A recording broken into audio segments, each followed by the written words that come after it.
अस्सलाम वालेकुम वरहमतुल्लाहि वबरकातुहू। सब पाकिस्तानी बहन भाइयों को बहुत ज़्यादा मुबारक हो।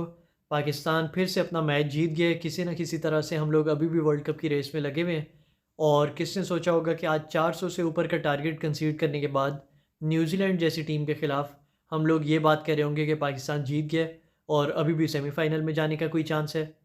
लेकिन मेरा ख़्याल है हमने जब टारगेट देखा था, तो हम में से ज़्यादातर को यही हुआ था कि हमारा वैसे वैसे तो कोई चांस लग नहीं रहा था, लेकिन अगर थोड़ा-सा भी कोई चांस है, तो वो तभी है कि अगर फ़खर चल गया। और फिर जैसा वो चला है, 8 चौके 11 छक्के पाकिस्तान के लिए वर्ल्ड कप हिस्ट्री में कभी किसी प्लेयर ने एक इनिंग्स में इतने छक्के नहीं मारे हुए थे। और वो भी अभी तो बारिश ने रोक लिया, वरना और आगे पता नहीं उसके कितने छक्के मारने का इरादा था।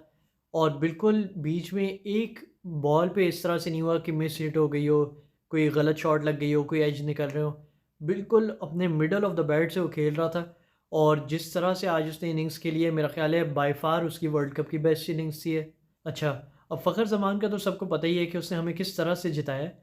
लेकिन उसके अलावा मैं 2-3 प्लेयर्स की और तारीफ़ करना चाह रहा था। इवन दो हमने आज टीम परफ़ॉर्मेंस हमारी इतनी अच्छी नहीं थी।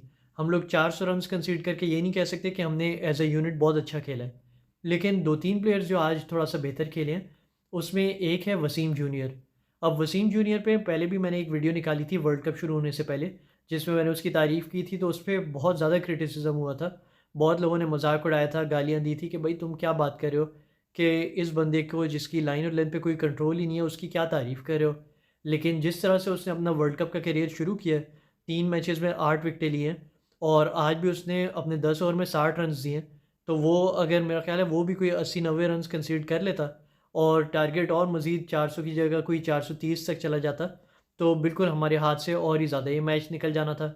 तो वसीम जूनियर एक बहुत अच्छी एडिशन आई है हमारी टीम के अंदर। उसके अलावा इफ्तिखार अहमद ने अब और कोई स्पिनर नहीं था, तो उसके ऊपर प्रेशर था और उसने थ्रू आउट इस वर्ल्ड कप में हमारे जो स्पेशलिस्ट स्पिनर्स हैं उनसे बेहतरी कराई है। आज भी एक विकेट भी ली है, 6.8 की इकॉनमी से गया है, जब बाकी सारे 8 की इकॉनमी पे जा रहे थे। उसके अलावा फिर अगर बैटिंग में देखें, तो मैं एक पोस्ट पे यही बात कर रहा था कि वैसे आजकल बहुत ज़्यादा ये एक बड़ा गुनाह हो गया है कि बाबर की तारीफ़ बिल्कुल भी नहीं करनी, क्योंकि बाबर के सब इतना ज़्यादा खिलाफ़ हुए हुए हैं कि जब भी बंदा उसकी कोई तारीफ़ करने लगे तो बहुत लोग आ जाते हैं कि ये क्या तुम बाबर आज़म की तारीफ़ कैसे कर रहे हो? ये तो बिल्कुल घटिया बैट्समैन है, घटिया कैप्टन है, इसके बारे में कोई बात नहीं करनी। लेकिन बाबर ने भी आज जिस तरह से एंकर किया है एक साइड से, 105 के स्ट्राइक रेट से खेला है। और डीएल मेथड में यही चीज़ होती है कि अगर आपकी विकेटें गिरें, तो इक्वेशन बहुत जल्दी से चेंज होती है। हमारी अगर सेम स्कोर पे 1-2 विकेटें ज़्यादा गिरी होती, तो ये न्यूज़ीलैंड ने मैच ले जाना था। तो लेकिन क्योंकि बाबर और फ़खर ने एक लंबी पार्टनरशिप लगाई है और बाबर भी एक तरफ से आउट नहीं हुआ, रिस्क फ्री बैटिंग की है और 66 रन्स बनाए, तो इसलिए हमारा जीतने का चांस और ज़्यादा बढ़ गया था। तो बाबर ने भी बहुत अच्छा खेला है और हीरो नो डाउट हमारा फ़खर ज़मान था। तो अल्हम्दुलिल्लाह ये 3-4 प्लेयर्स हैं, कुछ बेहतर खेला है, कुछ ने बहुत अच्छा भी खेला है। तो उसकी वजह से हम लोग जीत गए और अभी भी वर्ल्ड कप की रेस में हैं। अच्छा, अब दूसरी बात ये जो हर एक को हुआ हुआ है कि अब हमारा क्वालिफ़िकेशन का क्या सिनेरियो है? ये बहुत ज़्यादा लोग मुझसे पूछ रहे हैं कि हमें क्या करना होगा, कि हमने इंग्लैंड को किस तरह से हराना है और टीम्स ने अपने मैच में क्या रिज़ल्ट हो तो फिर हम लोग आगे जाएँगे। तो मैं आपको जो डिफरेंट सिनेरियोज़ हैं वो बता देता हूँ। सबसे पहला जो सिनेरियो है, जो आप कह सकते हैं बेस्ट केस सिनेरियो है, वो ये है कि श्रीलंका न्यूज़ीलैंड को हरा दे और अफ़गानिस्तान अपने दोनों में से कोई भी एक मैच हार जाए, जो कि हो सकता है कि हार जाए क्योंकि उनका एक मैच ऑस्ट्रेलिया के ख़िलाफ़ है, एक साउथ अफ्रीका के ख़िलाफ़ है। तो दोनों में से एक भी हार जाए और पाकिस्तान ने बस इंग्लैंड को हराना होगा, तो बात अगर नेट रन रेट पे अफ़गानिस्तान के ख़िलाफ़ आई भी, तो भी हम लोग आगे ही होंगे और न्यूज़ीलैंड के ख़िलाफ़ नेट रन रेट पे आ भी नहीं सकती। तो बेस्ट केस सिनेरियो हमारे लिए ये है कि श्रीलंका न्यूज़ीलैंड को हरा दे और हम लोग इंग्लैंड को हरा दें। अच्छा, दूसरा सिनेरियो ये है कि न्यूज़ीलैंड श्रीलंका के मैच में बारिश हो जाए और ये भी एक लाइकली सिनेरियो है क्योंकि यही जो चिन्नास्वामी स्टेडियम जहाँ पे आज मैच हुए, वहीं पे न्यूज़ीलैंड और श्रीलंका का है और उस दिन बारिश की फ़ोरकास्ट ज़्यादा लिखी हुई है। तो ये भी एक चांस है कि इन लोगों का मैच वॉश आउट हो जाए और फिर हम लोग इंग्लैंड को हरा के आगे सेमीफ़ाइनल में चले जाएँ। अच्छा, अगर तो ये दोनों चीज़ें नहीं होती, क्योंकि हमें पता है कि अगर तो श्रीलंका न्यूज़ीलैंड का मैच होता है तो फ़ेवरेट्स न्यूज़ीलैंड ही होंगी।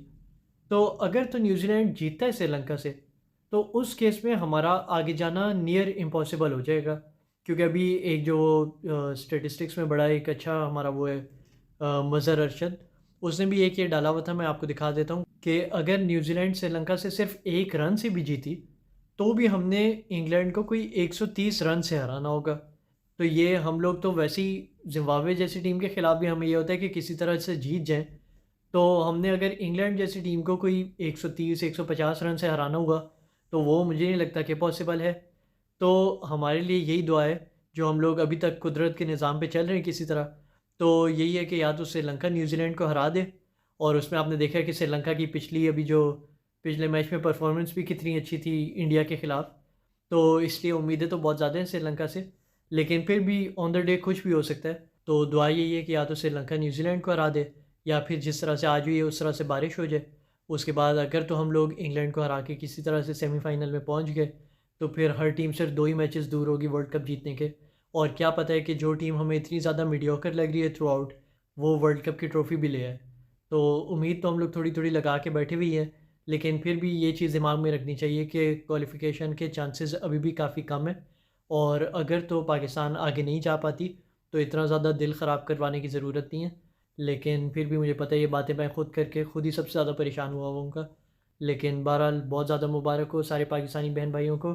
न्यूज़ीलैंड से हम लोग आज जीत गए हैं, और इंशाल्लाह उम्मीद है कि आगे इंग्लैंड को हरा के सेमीफ़ाइनल भी खेलें इंशाल्लाह।